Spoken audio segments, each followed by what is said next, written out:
¿Estás despierto? Disfruta de Café con Vos.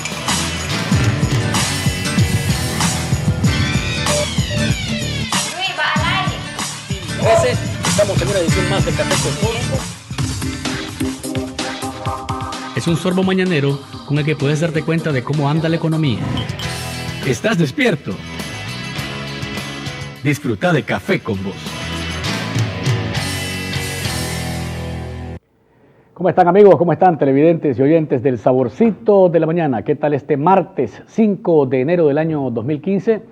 Yo siempre agradecido con ustedes, con Dios primero, que me da la oportunidad de estar en este medio, en este programa, y con ustedes que nos siguen a través del canal de noticias de Nicaragua, CDNN 23, a través de Canal 3, Nueva Guinea, Nicaragua, y a través de esta red de emisoras que todos los días nos hacen el favor de enlazarse para que usted nos acompañe en su programa. Puedes seguir el programa Café con Vos a través de Radio Rumbos en Rivas en los 96.7 FM, Radio Darío en León en los 89.3 FM, Radio La Costeñísima en Bluefields en los 101.3 FM y en todo el Pacífico de Nicaragua a través de Radio Universidad 102.3 FM. Café con Vos, el saborcito de la mañana.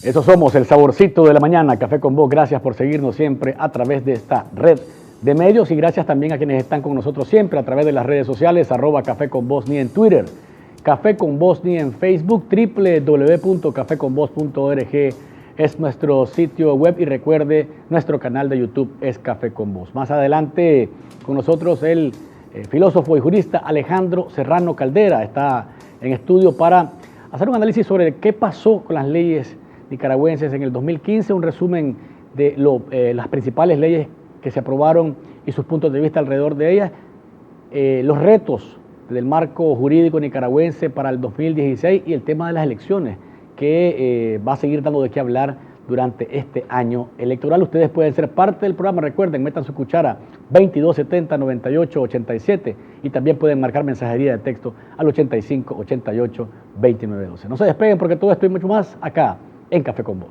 Haciendo a Nicaragua un país más seguro. Suminsa, ofreciéndole el sistema constructivo MDUE, con paneles estructurales para muros, panel losa, panel escalera y panel descanso, con más de 500,000 metros cuadrados instalados en toda Nicaragua. Además, les ofrece los productos Sindaco, morteros preparados Repemax, capa fina y capa gruesa, materiales epóxico, aditivos y estucos industriales. Visítenos en nuestras tiendas Suminsa Plaza España, Suminsa Guanacaste y Suminsa Masaya. Suminsa, ofreciéndoles soluciones constructivas integrales. ¿Tu empresa gasta más por culpa de una impresora? Actúa y busca ya en PBS la impresora multifuncional Xerox WorkCenter 5024. Simplifica tu vida y beneficia tu negocio con PBS y multifuncionales Xerox. Llama ya al 22559020. En contexto.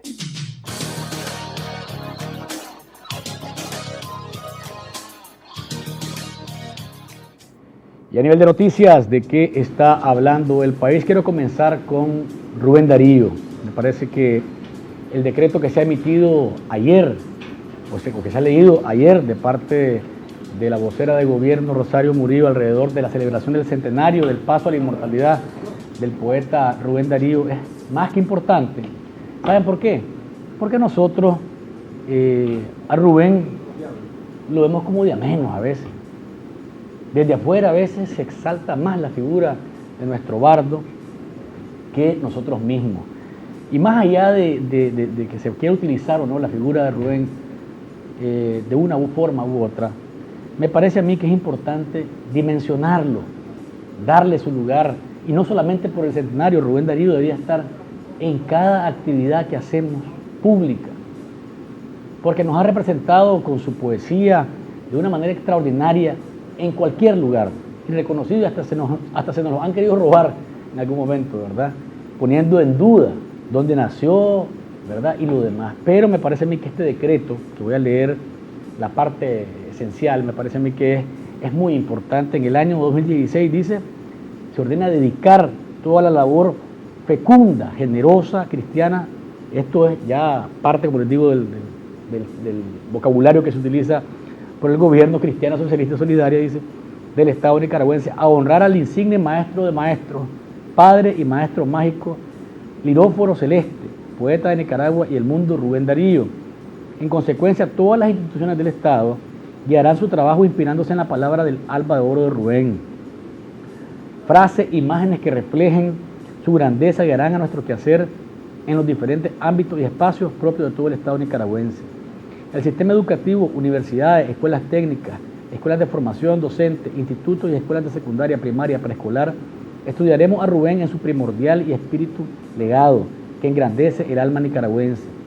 Todas las representaciones del gobierno de Nicaragua en el exterior realizarán eventos a lo largo del año para honrarle, difundiéndole como merece. Los gobiernos locales programarán eventos alusivos a la prodigiosa obra de nuestro Rubén Darío. 6. Las fiestas nacionales de este año, 2016, tendrán su propio contenido, pero celebrarán a Rubén como máximo patrimonio artístico y cultural de nuestro país. 7. La Orden de Independencia Cultural Rubén Darío será asignada a los mejores exponentes del talento, la inteligencia, la creatividad y las realizaciones en todos los campos de nuestro humano quehacer. Me parece a mí que darle ese lugar a Rubén, no solamente por el centenario, debería de ser siempre. Siempre deberíamos de honrar la memoria y ese legado de nuestro gran poeta Rubén Darío. Así que qué bien por esta decisión del gobierno. Ojalá y que no fuera, como les digo, solamente por el centenario, que fuera más. ¿Tenemos llamada? Sí. Hacemos pues con la llamada. Buenos días. Aló, buenos días. Maestro, ¿cómo está? Buenos días, don Luis. Hombre, yo quería referirme hoy por el caso de Venezuela. No, me parece que no debemos obviar pues la situación que está pasando, que va a pasar hoy en Venezuela. Voy a hacerlo sin entrar en especulación, objetivamente lo que yo creo, pues, desde mi humilde punto de vista de la situación. Henry Ramos Ayú, presidente de la Asamblea, de la nueva Asamblea con una mayoría absoluta de 112 diputados, y estará como presidente instalando la nueva Asamblea. ¿Cuál es el escenario hoy martes en Venezuela? Por el lado de la oposición, una actitud ya manifiesta, ya proclamada desde el 6 de diciembre, cuando ganaron de forma aplastante y que dijeron que iban a derogar casi todas las leyes, por no decir todas, en las que se fundamentan los programas sociales del chavismo, de la revolución bolivariana. Es decir, esta es la visión objetiva, como te digo. Por otro lado, tenemos a un chavismo que ha activado todos sus mecanismos para defender lo que ellos creen que es mejor para Venezuela, pues. Entonces, Caracas hoy estará dos grandes manifestaciones, uno apoyando a la oposición y otro apoyando las posiciones del proyecto revolucionario. Es una situación para mí, repito, mi punto de vista, bastante explosiva. El fantasma de Abel Caín ronda en las calles de Caracas, Luis. Yo lo veo de esa manera. Le pedimos a Dios que se apueste por la paz y no por un baño de sangre que nadie lo quiere. Porque al final, el que pone los muertos es el pueblo. Sí. Bueno, le agradezco, don Alfonso, su comentario. Voy a referirme a eso específicamente.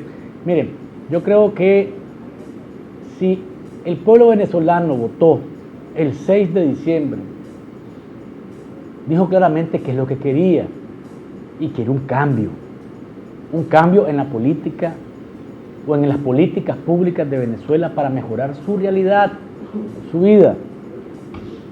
El chavismo votó por la Mesa de Unidad Democrática también. Y de nuevo, si el presidente Maduro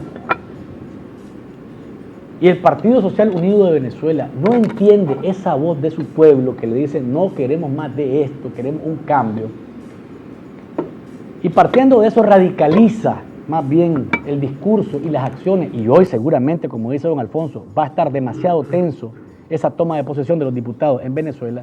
Yo creo que estamos sordos, Maduro está sordo, Diosdado Cabello está sordo, porque el mismo pueblo chavista que apoya o que apoyaba a Maduro dijo en la votación del 6 de diciembre, no queremos más de esto. Si no estamos escuchando a esa voz, entonces estamos radicalizando el discurso y estamos radicalizando la situación a tal punto que, como dice don Alfonso de nuevo, el pueblo es el que se va a enfrentar en las calles y el pueblo es el que va a poner la sangre y ojalá y no vaya a ser, pero si va a haber muertos va a ser porque hay, parece, una desatención, no estamos entendiendo lo que dijo la mayoría de la población venezolana, que si van los nuevos diputados van a derogar ley, yo no sé si lo van a hacer realmente porque me parece a mí que eso sería un error, venir con el machete y comenzar a cortar, a arrasar con todo lo que, yo no creo que lo vayan a hacer así, seguramente hay radicales que quieren eso, pero me parece a mí que desde la perspectiva del Ejecutivo venezolano tiene que haber más prudencia, y no es lo que está ocurriendo. Se desconectaron los cables de la asamblea para que no se transmita, a los periodistas se les está poniendo todas trabas para que no haya información del momento de lo que está ocurriendo en la asamblea. Hay un montón de cosas que no tienen sentido, que lo único que te van a hacer es tensionar más el clima, que ya está, por cierto, convulso. Ojalá, pedimos a Dios que lo que ocurre en Venezuela hoy no sea violencia. ¿Que va a haber tensión? Sí, ya hay tensión. Pero que no haya violencia ni que haya muertes. Es lo peor porque es el pueblo, como les digo, los que ponen a los muertos y la sangre también. Por otro lado, ayer se instaló el puente peatonal en el paso a desnivel de Rubenia. Un puente que cuesta 10,5 millones de córdobas.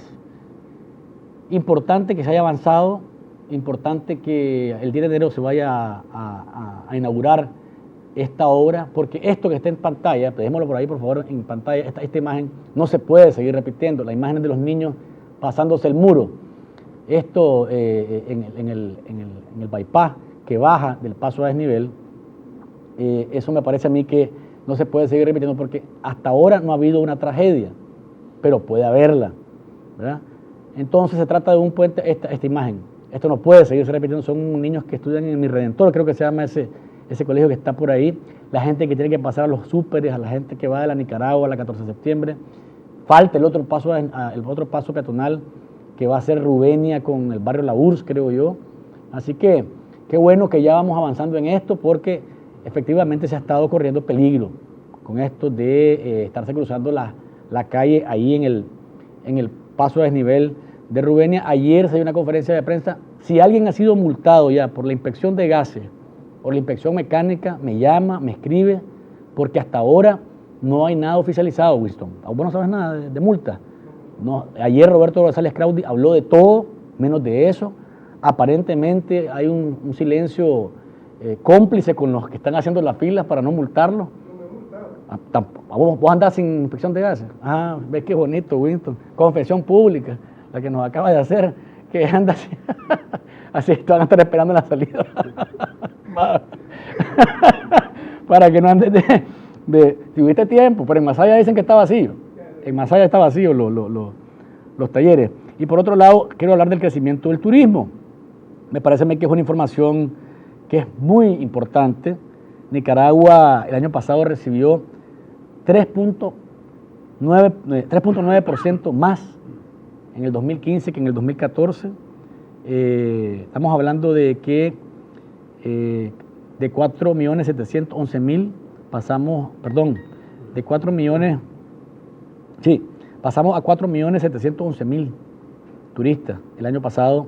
Es importante que nuestro país se siga situando como destino turístico. Los ticos, según la información que brinda Migración y Extranjería, son de los que están llegando más a Nicaragua.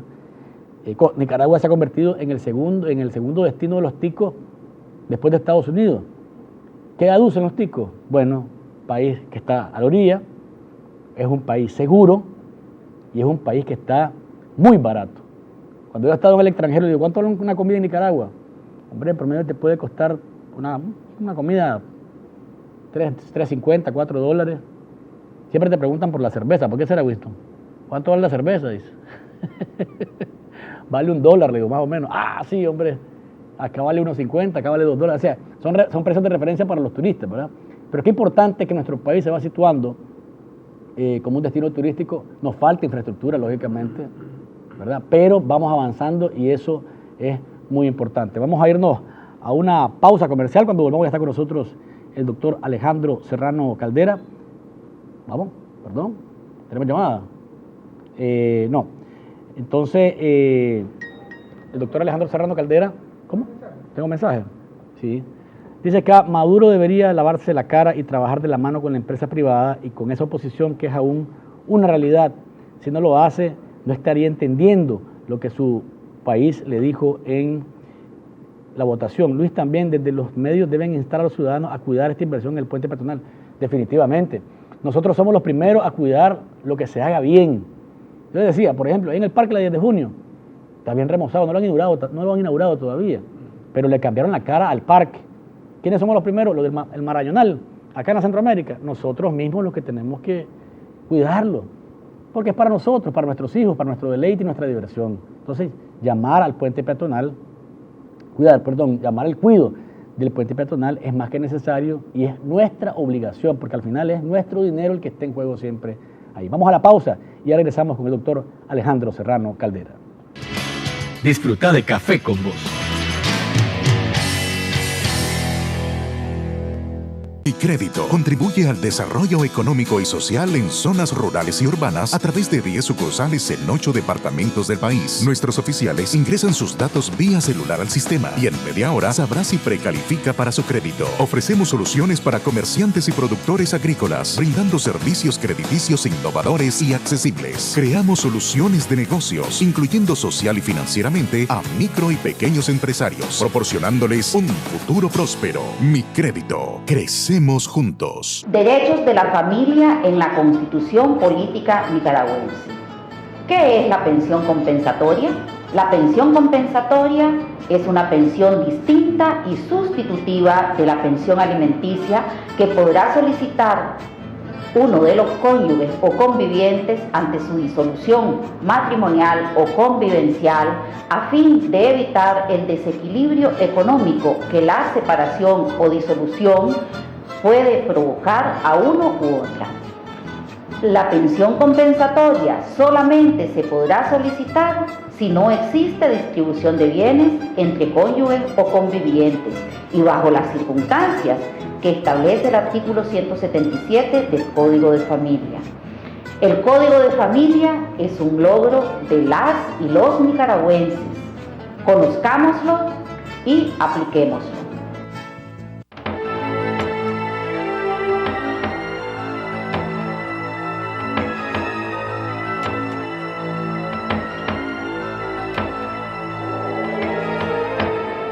¿Droga? En Narcóticos Anónimos podemos ayudarte. Libre, gratuito, confidencial. Narcóticos Anónimos es una manera de vivir sin drogas. Y lo más importante, funciona. Llama a Narcóticos Anónimos.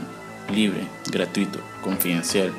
Línea de ayuda 8374-7845. Podemos ayudarte. Disfruta de Café con Vos.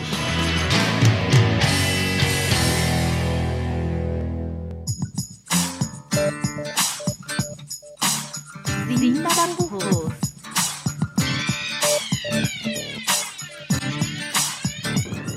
Estamos de regreso, amigos que nos ven y nos escuchan. Gracias por seguir con nosotros a través del canal de noticias de Nicaragua, CDNN 23, a través de Canal 3, Nueva Guinea, Nicaragua, y a través de Radio Universidad, Radio Rumbos, La Costeñísima y Radio Darío. Está con nosotros en estudio el doctor Alejandro Serrano Caldera, filósofo, jurista, catedrático. Lo hemos invitado para conocer sus reflexiones de fin de año, pero de inicio de año también. Hablamos en la pausa y me decía el doctor, hablemos Me gustaría que hablemos de Venezuela primero. Esto, doctor, que va a pasar más adelante, pues ojalá y que no sea algo que tengamos que lamentar. Bienvenido a Café con Vos. Gracias por acompañarnos. Bueno, muchas gracias. Es un placer estar aquí compartiendo estas reflexiones.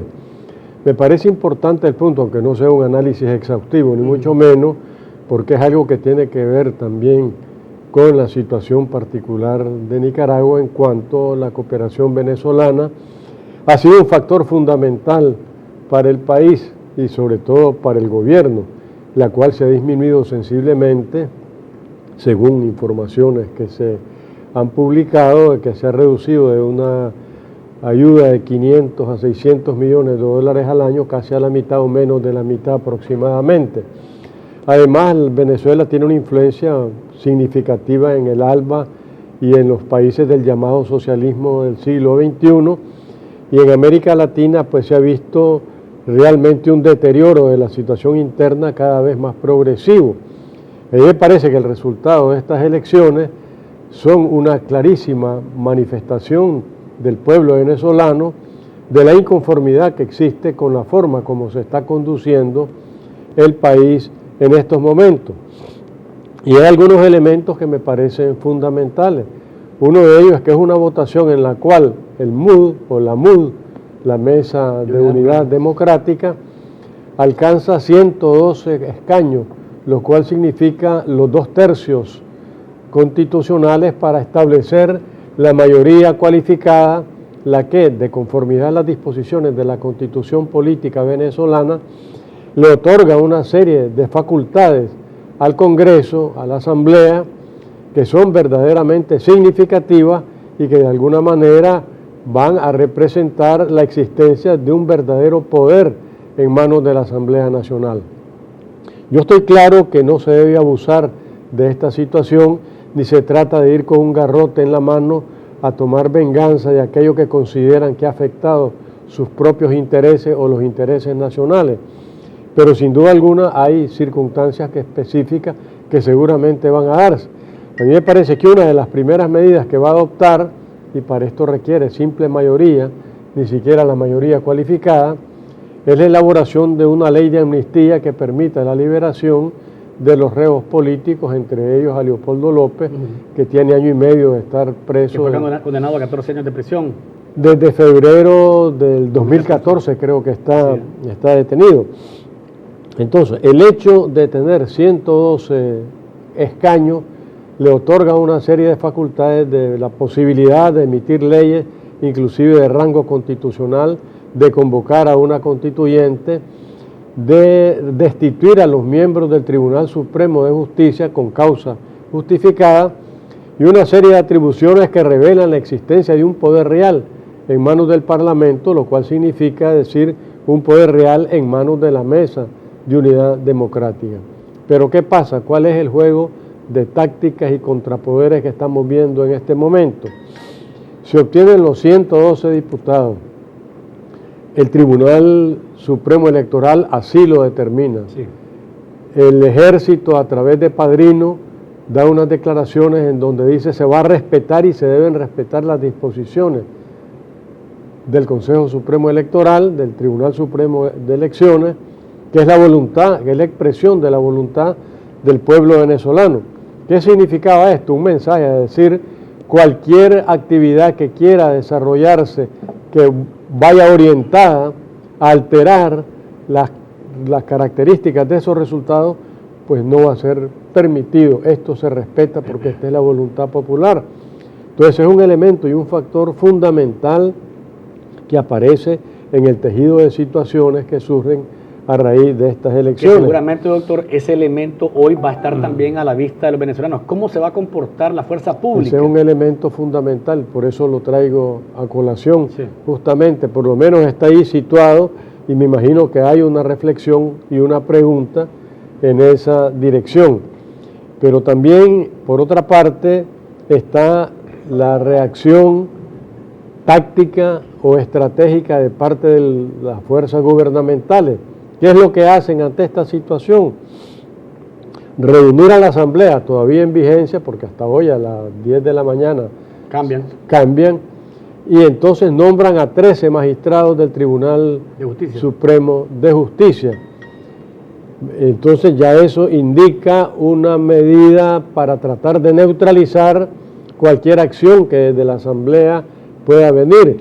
Esto para explicarlo un poco a la gente, ¿no? Porque el Tribunal de Justicia es donde se dirimen los conflictos entre poderes del Estado. Ahí se dirimen y se conocen los recursos de inconstitucionalidad de la ley, los recursos contenciosos, los cuestionamientos a las decisiones del Estado. Este es el órgano en donde ahí se resuelven estos problemas. Entonces se introducen un recurso contra 9 personas, se acepta contra 4, 3 de ellos son de los 112 que tiene la Mesa de Unidad Democrática. Pero dejaría con 109. Y uno del gobierno, digamos, del PSVD, del Partido Socialista Unido de Venezuela. Entonces, ¿qué pasaría? Al aceptar este recurso que todavía no ha sido fallado, es decir, la decisión de fondo no ha sido adoptada, pero al presentar nuevos recursos y aceptar 4, 3 de ellos pertenecientes a la mayoría de 112, al momento de la aceptación, aunque no haya una decisión de fondo, es una especie de medida para congelar cualquier acción de estos diputados, suspendiéndole su participación. Es decir, que no podrían tomar cargo hoy. Pero han dicho que sí, que van a tomar posesión y que no puede darse una situación de esta naturaleza. Porque la elección de los 13 magistrados es una medida que le han llamado un golpe constitucional. Es un golpe constitucional. Electoral incluso. Posiblemente para tomar esta decisión.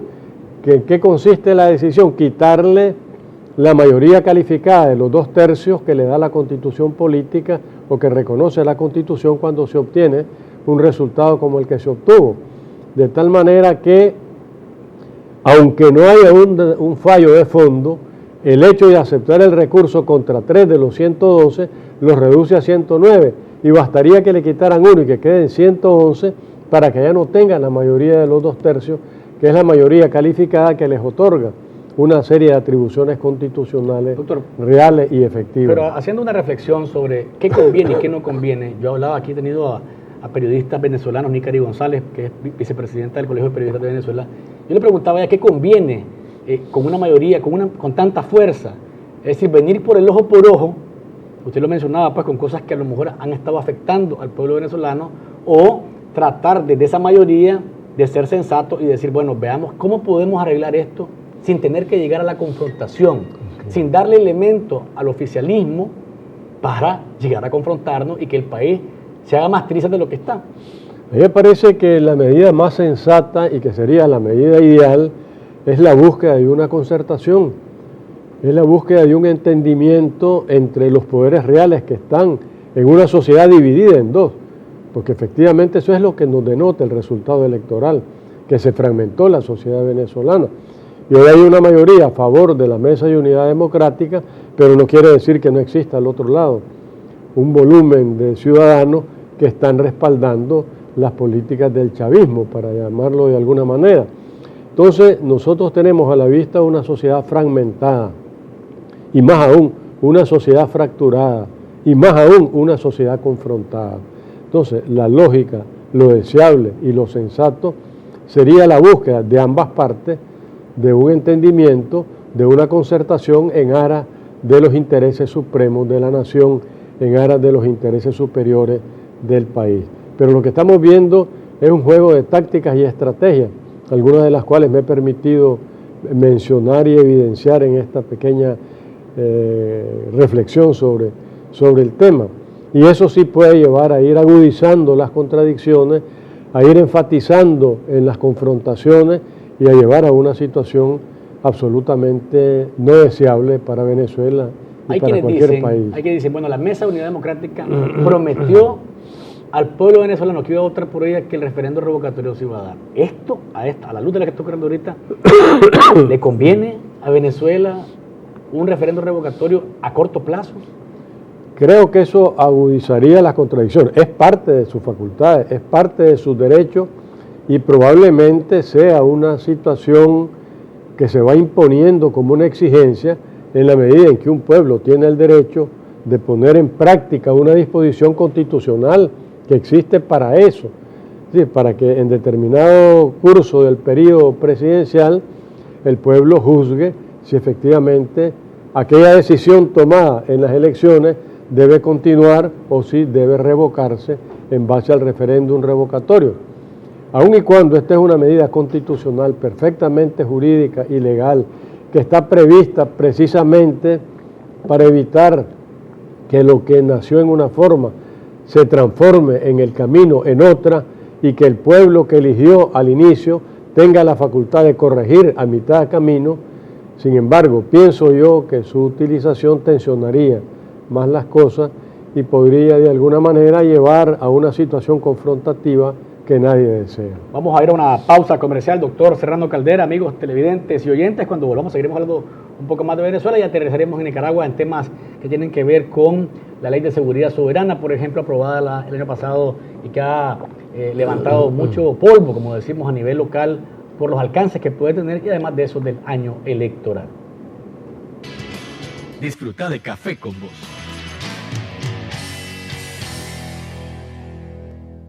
Haciendo a Nicaragua un país más seguro. Suminsa, ofreciéndole los productos Cantebloc, fachaletas, bloques, cubiertas con bisel, aceras redondas, bloque de lobo de toro y canaletas para agua, aplicables en paredes internas y externas, muros, jardineras, pisos y una gran versatilidad de acabados naturales. Visítenos en nuestras tiendas Suminsa Plaza España, Suminsa Guanacaste y Suminsa Masaya. Suminsa, ofreciéndoles soluciones constructivas integrales.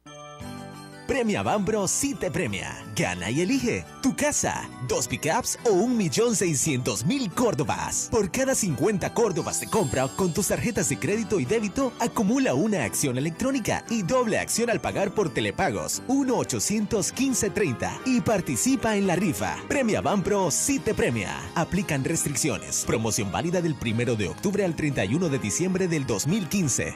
Banpro, Grupo Promérica. ¿Querés dar a conocer tu producto o tu nueva campaña? La mejor manera es en Radio Universidad.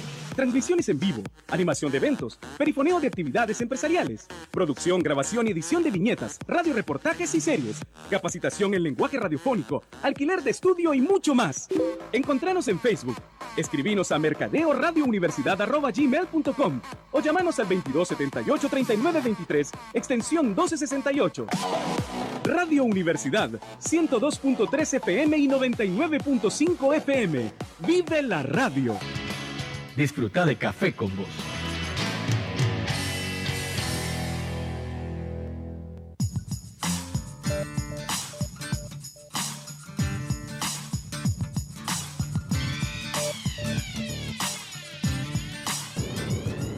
Acá hay mensajería de texto de parte de ustedes. Estamos conversando esta mañana con el doctor Alejandro Serrano Caldera. Entramos con Venezuela porque hoy es un día muy importante, la toma de posesión de la nueva Asamblea Nacional, una situación muy tensa la que se está viviendo allá en Venezuela. Vamos a ver qué ocurre, ojalá que no haya violencia. Dice, qué fea la situación en Venezuela, es terrible cómo los denominados demócratas corren a las personas trabajadoras que son parte del mismo pueblo, dicen ustedes por acá.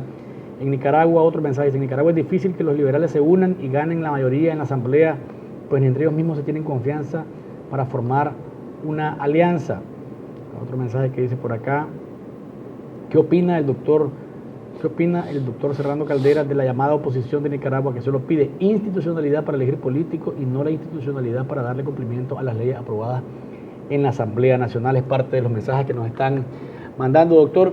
Le voy a dar espacio para que responda a los mensajes y después seguimos hablando un poco más de Venezuela. Claro, ya aplicando la situación a Nicaragua, y viendo la pregunta que se refiere específicamente a cómo se visualiza la oposición, si la visualizamos de cara a un proceso electoral que está previsto para noviembre, aunque no se ha convocado todavía, pues no pareciera que los indicadores sean los más positivos en este momento, porque los factores de unidad no aparecen visibles, no aparecen al alcance de la mano, y parecen lejanos, complejos y difíciles.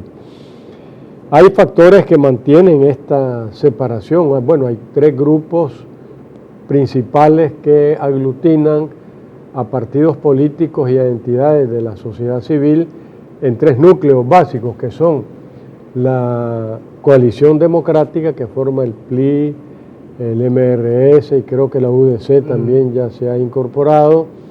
Está la coalición democrática que está formada por el PAC, Partido de Acción Ciudadana, el Partido Conservador, el llamado PLI histórico, las tres revoluciones, y está el llamado Partido Liberal Sindical, que es el que forma el PLC, y cada uno de estos grupos ya van... Unidad Republicana Sindical, creo que se llama. Unidad Republicana Sindical, Unidad Liberal Republicana Sindical, creo que son tres elementos lo que la caracterizan. Entonces ahí tenemos tres núcleos que por el momento no se visualiza que existan factores que puedan permitir una integración de los tres en un solo bloque político opositor de cara al proceso electoral. Pero indudablemente están los tres ahí y en algún momento, me imagino yo, se pensará en tender los puentes correspondientes. Hay múltiples factores que pueden dificultar este acercamiento. Uno de ellos son las candidaturas presidenciales. El otro es el método de elección del presidente. Por ejemplo, la Unidad Democrática está aplicando, junto con Hagamos Democracia, que auspicia las elecciones primarias, mientras que los otros partidos ya, el PLC, la Unidad Sindical Liberal Democrática, ya eligió su candidato a presidente y vicepresidente, a Vidaurre y a Rosales para vicepresidente. El PLI todavía no ha designado, pero... Ni sabe si va a participar o no en las elecciones. Ese es el tercer factor. Algunos dicen hay que participar y otros dicen no hay que participar si no hay garantía suficiente de que aquí se dará un proceso electoral limpio, transparente y honesto. ¿Qué cree usted de ausentarse de las elecciones? Hay quienes dicen no cometamos el error de Venezuela, pero después dicen en Venezuela se ausentaron y después se demostró que esa mayoría estaba cometiendo una serie de errores y este es el resultado de hoy, una mayoría de oposición que toma posesión el día de hoy. En todo caso, yo creo que esta decisión que deben tomar a los partidos políticos debe tomarse en base a un balance de los pros y los contras, desde un ámbito no solo ético, sino también político. Es decir, ¿qué acarrearía el no asistir a las elecciones? ¿Qué fuerza podría acumular para una reacción posterior cuestionando un proceso electoral al cual no se participó por considerar que no se dieron las condiciones que se están pidiendo, que es el cambio del Consejo Supremo Electoral, la reforma a todo el sistema electoral, la forma de manera tal que garantice un proceso limpio, la observación electoral nacional e internacional, etcétera. Cedulación. La cedulación, para mencionar 4 factores que son determinantes para tomar esta decisión, que son determinantes para los grupos que plantean esto como una posible alternativa, o que significaría participar a sabiendas de que no se han dado ninguno de estos 4, 5 o 10 elementos que están ahí de por medio y que posiblemente los resultados que no son legítimos van a ser legitimados con la participación. Bueno, es realmente un gancho de camino difícil. Es muy difícil y tiene que ponderar ambos grupos con ambas posiciones cuál es la posición más conveniente desde un plano ético y desde un plano político. Porque al final si lo vemos desde la perspectiva de la fuerza que tiene el Frente Sandinista, de organización, la influencia que tienen los poderes del Estado y demás, estaría con la puerta abierta para como diríamos en fútbol americano, un touchdown de esos impresionante, con más de 80, 25 diputados, quizás la mayoría total, o cuidado, toda la Asamblea Nacional. Que es una posibilidad, a menos que la oposición lograra unirse alrededor de un liderazgo que convoque y concite la simpatía de la opinión pública, de un plan de nación que no existe por ningún lado. Es decir, aquí hay una discusión política las 24 horas del día, pero no existe una discusión sobre una propuesta de alternativa gubernamental, sobre un proyecto de nación, sobre un mencionaba plan en de los país. Eso, doctor, casualmente. Y eso es fundamental. El discurso. El discurso de la oposición se centra en institucionalidad, se centra en el respeto a las leyes, al marco jurídico, a la independencia de poder. Aquí tuve ayer a Félix Maradiaga y estuvimos hablando un poco de esto y él decía, ese discurso no es para la gente de abajo, es para la gente de clase media o la gente que tiene un tanto de conocimiento de lo que significa la institucionalidad en una verdadera democracia. La gente del pueblo, la gente que oyó el quebrado conmigo, no vive de ese discurso y por tanto no lo está comprando y más bien ni siquiera le pone atención. Lo ve como que siempre se están matando entre ellos y no proponen nada que sea atractivo de cara a lo que está dando Daniel Ortega Saavedra. Mira, yo creo que no es incompatible el hecho de que se busque algo atractivo de cara a la coyuntura y de que se reafirme la institucionalidad, porque finalmente yo creo que no hay posibilidad de desarrollo económico y social medianamente sostenible si no hay una estabilidad y credibilidad que proviene del respeto a las leyes, a las instituciones, al Estado de Derecho y a la democracia. De manera que yo creo que ambas cosas son absolutamente necesarias. Yo creo que el esfuerzo debe hacerse en hacer ver de qué manera la institucionalidad es una condición para que puedan darse los otros elementos, de qué manera el desarrollo económico está en cierta forma ligado y la estabilidad, la seguridad, la armonía y la coexistencia pacífica al respeto a las instituciones y a las leyes.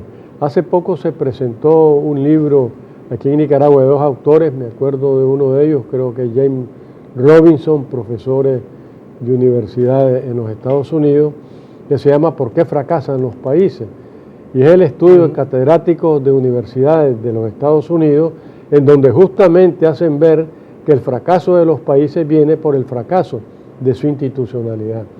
O sea, yo sí creo, claro, que evidentemente es un discurso que no es captado tal vez, como señalaba mi estimado amigo Félix, según me mencionaba, pero que indiscutiblemente no por ello debe subordinarse o marginarse de ninguna manera, sino que por el contrario deben integrarse los dos aspectos, deben complementarse esos dos aspectos de manera tal que se entienda que una cosa sin la otra realmente no se puede realizar y que es fundamental para que hayan garantías, seguridad, estabilidad, armonía y paz, que exista la credibilidad de que las instituciones se respetan, de que el poder es lo que la ley dice que es el poder, de que las instituciones son la causa y el cauce del poder, de que efectivamente el poder no es una voluntad omnímoda que está por encima de leyes,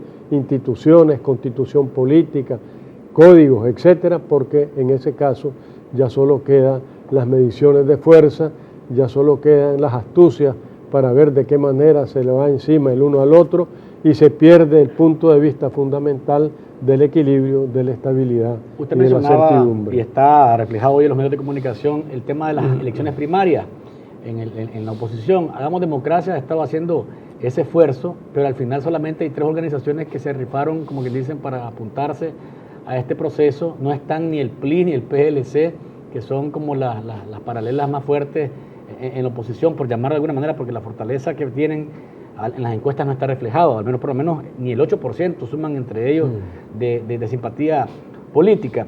Pero primaria, ¿no hay madurez todavía en Nicaragua para asumir ese proceso?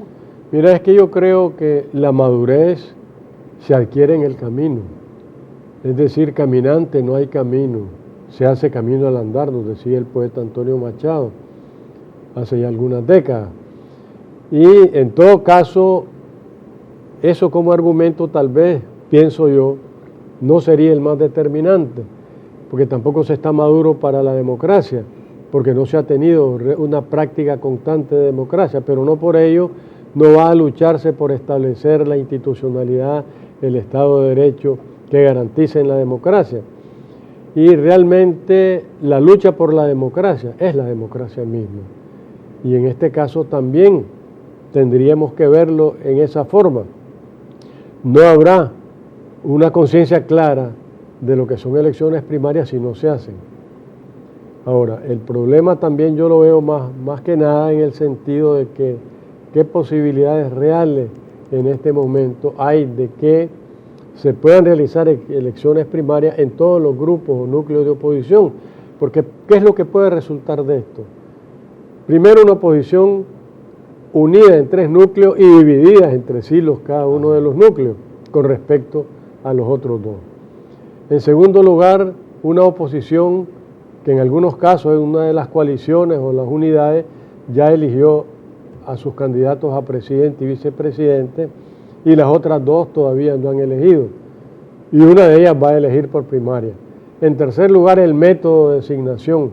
Puede ser esto un factor de unidad o puede en un momento dado incidir negativamente, aunque no sea esa la voluntad de nadie. Entonces son elementos que son desafíos que tiene realmente la oposición. Y en cuarto lugar, ¿qué pasaría si cada quien adopta su propia estrategia y su propio método de elegir a sus candidatos, y uno lo eligen por designación de un consejo directivo, otros lo eligen no sé por qué razón, van a adoptar el PLI, si es por una asamblea, si es por un consejo, si es por unas primarias, que creo que no está de acuerdo no están en eso. Claramente con las primarias, y qué va a pasar los elegidos en elecciones primarias. Es decir, va a haber una oposición que junta, llega al 8%, fragmentada, ¿qué puede hacer frente a un poder cada vez más concentrado, cada vez con mayor influencia en todos los estamentos de poder en el país, estatales, municipales, sociales, gubernamentales, políticos, económicos, etcétera? Es decir, pero esa situación no significa que ya esté predeterminado todo en el país, porque existen elementos también que una oposición unida podría estarlo de alguna manera considerando. ¿Qué pasa si se une la oposición? No solo si se une van a alcanzar un 8%, sino que si hay una oposición unida con una propuesta política, con una estrategia y con una propuesta de país, muchas de las personas que no quieren participar, que no quieren manifestarse, que no expresan sus puntos de vista y su voluntad frente a la situación, porque no tienen o porque no consideran que exista una alternativa que pueda soportar o que pueda conllevar sus propias perspectivas políticas, sí lo tendría. Y en un momento dado, una cantidad de personas que aparecerían como, yo no diría que sean indiferentes, simplemente que no manifiestan sus puntos de vista por estas razones, tendrían la oportunidad de expresar esas perspectivas y esos puntos de vista. O sea que ese es un factor que no necesariamente ya define desde hoy tanto por ciento para el candidato del Frente Sandinista y tanto por ciento, 8, 9, 10% para una oposición unida, ya no digamos para una oposición fragmentada. Pero una oposición unida nos da una idea no solo cuantitativa, sino también cualitativa, porque la unidad de una oposición con un candidato sólido, que concite confianza y que concite esperanza, al mismo tiempo es un factor motivador y es un factor de movilización de la voluntad política y una serie de sectores que ahora no lo manifiestan. Y hay un 38 o 40% de la población, de acuerdo a las encuestas, que no simpatiza o dice no simpatizar con nadie, que está esperando que aparezca una propuesta. Hay una serie de malestares sociales ahí que pueden capitalizarse. El tema del canal, por ejemplo. El tema del canal. El tema del conflicto en el Caribe, por ejemplo, que no se resuelve. El tema de las tierras. Así es. El tema de las minas, de las agüitas. Exactamente. El tema del canal, el tema del Consejo Nacional por la Soberanía. Defensa del agua y la soberanía. Defensa del agua y la soberanía. Pero también están otros elementos. En defensa de la tierra, del agua y la soberanía. Sí. Y están otros elementos que pretenden, de acuerdo a lo que se ha dicho desde la oposición, yo creo que usted también ha mencionado algo al respecto, están los otros elementos estratégicos que se han aprobado en la Asamblea Nacional, como la Ley de Seguridad Soberana, que, de acuerdo a esas visiones, pretende coartar o criminalizar la protesta, en el sentido de que, bueno, cualquier otro elemento que ponga en riesgo la seguridad del país puede aplicarse esta ley.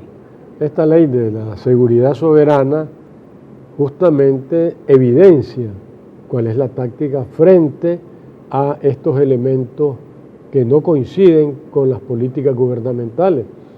Y esto indica que a pesar de lo disminuido que pueda estar la oposición, a pesar de lo no esencialmente relevante de todas estas expresiones, preocupa al gobierno que un grupito de personas los miércoles esté protestando y exigiendo elecciones libres y transparentes, que hayan habido 58 marchas del Consejo Nacional de Defensa de la Tierra, Lago y Soberanía, que existan inconformidades que se han manifestado en puntos específicos como los que hemos mencionado, que se hayan dado y hayan habido reacciones de fuerzas de choque progubernamentales en distintas manifestaciones, plantones o expresiones de protesta de diferentes grupos, porque si realmente son irrelevantes, ¿por qué el gobierno o sectores afines a él van a reaccionar violentamente? Si se da esto es porque realmente hay una preocupación. Y si hay una preocupación es porque, si bien es cierto que esta caracterización general que hemos hecho es válida, también es cierto que dentro de esa caracterización general hay una serie de factores que podrían de alguna manera incidir de una forma distinta si se dieran las condiciones mínimas de unidad, de escogencia de los candidatos, de una candidatura representativa que concite simpatía, confianza en la opinión pública. Hay mensajes de nuestros amigos que nos están viendo y escuchando, los leemos para que el doctor tenga algún tipo de comentario. La oposición no tiene nada que ofrecerle al pueblo de Nicaragua. Su crítica es destructiva, nunca constructiva y no tiene base sólida. Dice por acá, a ver, otro mensaje, dice: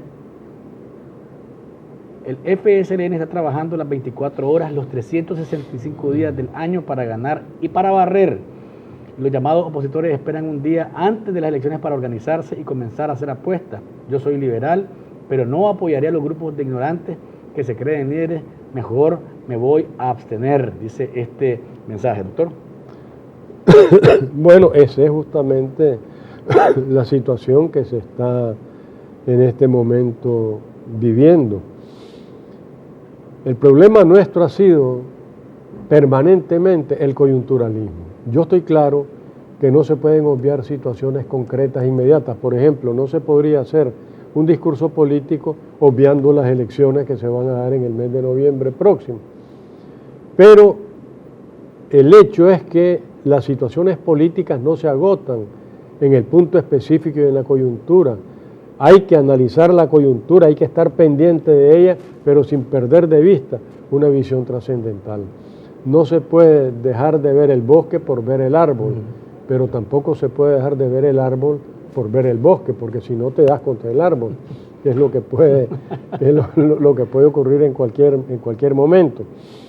Entonces, aquí sería necesario, pienso yo, una concertación primero de la oposición por el país. Estoy pensando en Nicaragua más que en el candidato A, B, C o en el partido, en el grupo de partidos X, Y o Z. Aquí sería necesario buscar un elemento de unidad, y ese elemento de unidad tendría que ser un plan mínimo de país. Ni siquiera digo solo de gobierno, sino un plan mínimo de nación, un proyecto de nación, un plan de país, una concertación que nos lleve a un acuerdo nacional y que permita en algún momento a la oposición plantear, este es nuestro punto de vista. ¿Hay tiempo para unitario. eso?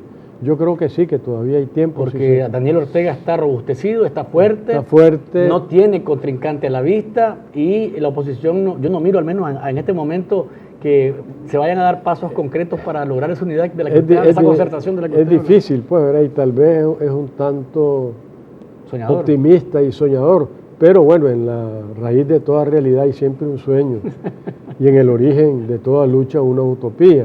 No hay que perder de vista también eso. Pero yo creo que efectivamente ese cuadro y esa consideración casi inamovible del poder actual se mantiene si la oposición se mantiene así. Pero ¿qué pasaría si en un momento dado lograra una unidad sobre bases mínimas? ¿Qué pasaría si lograra la elaboración y presentación de un plan de país mínimo, con 4 o 5 puntos fundamentales, en donde se tenga en cuenta el señalamiento de que no se puede hablar solamente de institucionalidad y Estado de Derecho, sino que hablar de esto, pero relacionándolo con las políticas sociales, con los problemas sociales, con los problemas de seguridad, con el empleo, y haciendo ver de qué manera la institucionalidad favorece el empleo, la estabilidad, las políticas sociales, y de qué manera su inexistencia introduce un elemento de incertidumbre que afecta todas estas categorías Y mencionadas. ese es el reto que tiene la oposición nicaragüense. Gracias, doctor Alejandro Serrano Caldera, por habernos acompañado. Esperamos que hoy en Venezuela no ocurra ninguna tragedia. Realmente es difícil esa realidad que se va a vivir este día allá en este país sudamericano. Estaremos pendientes seguramente de eso y mañana estaremos hablando seguramente también de lo que ocurra este martes 5 de enero del 2016. Gracias por su sintonía. Nos encontramos miércoles y recuerden, no hay mañana sin café. ¿Estás despierto? Disfruta de Café con Vos.